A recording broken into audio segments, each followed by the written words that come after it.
ఆంధ్రప్రదేశ్ రాష్ట్రంలో వైఎస్ఆర్ కాంగ్రెస్ పార్టీ దారుణమైన ఓటమి చవి చూసింది. ఆ పార్టీలోని మంత్రిగా బాధ్యతలు చేపట్టిన ఎంతో మంది నాయకులు కూడా ఓడిపోయారు. ఇందులో ముఖ్యంగా చెప్పుకోవాల్సింది విడుదల రజని.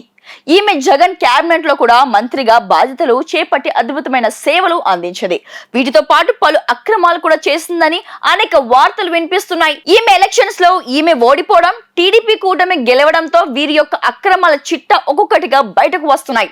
తాజాగా విడుదల రజని అక్రమాలు కొన్ని బయటకు రావడంతో ఈమె త్వరలో అరెస్ట్ కాబోతుందని కొన్ని వార్తలు వినిపిస్తున్నాయి. ఆ వివరాలేంటో ఇప్పుడు చూద్దాం. ఇప్పటికే రాష్ట్రంలో చంద్రబాబు మార్క్ పాలన మొదలైంది. ఇదే తరుణంలో గత ప్రభుత్వంలో అక్రమాలు చేసిన వారందరినీ చిట్టా బయటకు తీసి అరెస్ట్ చేస్తున్నారు. అయితే జోగి రమేష్ కుమారుడు ఇప్పటికే అగ్రిగోల్డ్ భూములను అక్రమంగా అమ్మేశాడనే కేసులో ఎస్ఈబి అరెస్ట్ చేసింది. అంతేకాకుండా ఆయన ఉద్యోగాల పేరుతో వసూలు కూడా చేశాడని ఆరోపణలు వస్తున్నాయి. ఇదే తరుణంలో చిలకలూరిపేట నియోజకవర్గంలో జరిగిన కొన్ని అక్రమాల గురించి ఈ మధ్య కాలంలో అనేక ఫిర్యాదులు బయటకు వస్తున్నాయి. జగనన్న ఇళ్ల స్థలాలు పేరిట రైతుల దగ్గర నుంచి తక్కువ ధరకు భూములు కొని ప్రభుత్వం నుంచి ఎక్కువ ధరకు డబ్బులు తీసుకొని ఒక స్కామ్ చేశారు. రైతులకు తక్కువ అమౌంట్ ఇచ్చి ప్రభుత్వం నుంచి ఎక్కువ డబ్బులు తీసుకున్నారని పోలీసులకు ఫిర్యాదు చేశారు. ఇందులో ఎవరైతే వైసీపీ లబ్ధిదారులు ఉన్నారో వారంతా ఫిర్యాదు చేసిన వారికి నగదు వెనక్కి ఇచ్చేసి కాంప్రమైజ్ అయ్యారట. ఇదే తరుణంలో మాజీ మంత్రి విడుదల రజని మీద ఒక ఫిర్యాదు అందింది.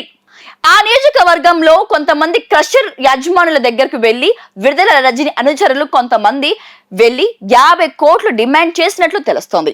అధికారులను అడ్డుగా పెట్టుకుని వీరు అక్రమంగా ఇవి నడుపుతున్నారని 50 కోట్ల పైన ఫైన్ వేస్తామని బెదిరింపులకు గురి చేసి 2 కోట్లకు పైగా డబ్బులు వసూలు చేశారట.